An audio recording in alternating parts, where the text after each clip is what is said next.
Operation सिंदूर पर महाराष्ट्र के पूर्व मुख्यमंत्री और कांग्रेस नेता पृथ्वीराज चौहान ने एक ऐसा बयान दिया है जिसने राजनीति में नया विवाद खड़ा कर दिया है।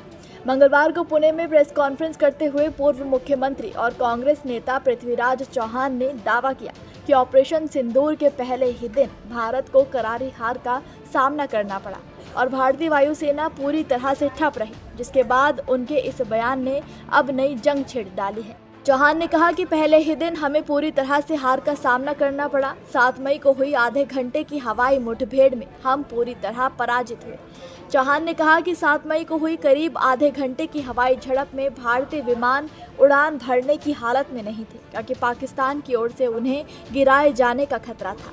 इसी वजह से एयरफोर्स को पूरी तरह ग्राउंड कर दिया गया था। उन्होंने दावा किया कि अगर ग्वालियर, भटिंडा या सिरसा से कोई विमान उड़ता तो उसके गिरने की पूरी आशंका थी। चौहान ने कहा कि ऑपरेशन सिंदूर के दौरान जमीन पर सेना की 1 किलोमीटर की भी मूवमेंट नहीं हुई।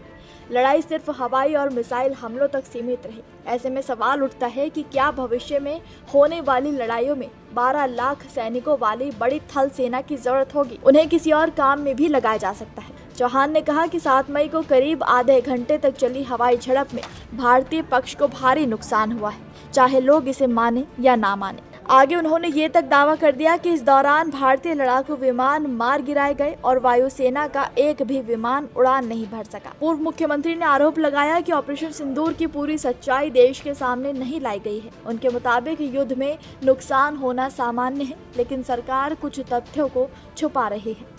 उन्होंने कहा कि सेना के स्तर पर जहां रणनीतिक चूक हुई उसे स्वीकार किया गया है, लेकिन सरकार सच सामने नहीं आने दे रही है। सीज फायर क्यों किया गया, ये सवाल उठाते हुए उन्होंने कहा कि सीज फायर पूर्व अमेरिकी राष्ट्रपति डोनाल्ड ट्रंप के दबाव में कराया गया, जिसे प्रधानमंत्री स्वीकार नहीं कर रहे हैं। तो वहीं कांग्रेस नेता के इस बयान पर अब भारतीय जनता पार्टी ने तीखा पलटवार किया है। बीजेपी ने कहा कि कांग्रेस पार्टी को भारतीय सशस्त्र बलों से नफरत है और वो सेना का मनोबल गिराने की कोशिश कर रही है। आपको बता दें कि इससे पहले भी कांग्रेस ने ऑपरेशन सिंदूर को लेकर सरकार पर तथ्य छिपाने का आरोप लगाया है। तो वहीं इस पर पाक ने भी अपना बयान जारी किया था।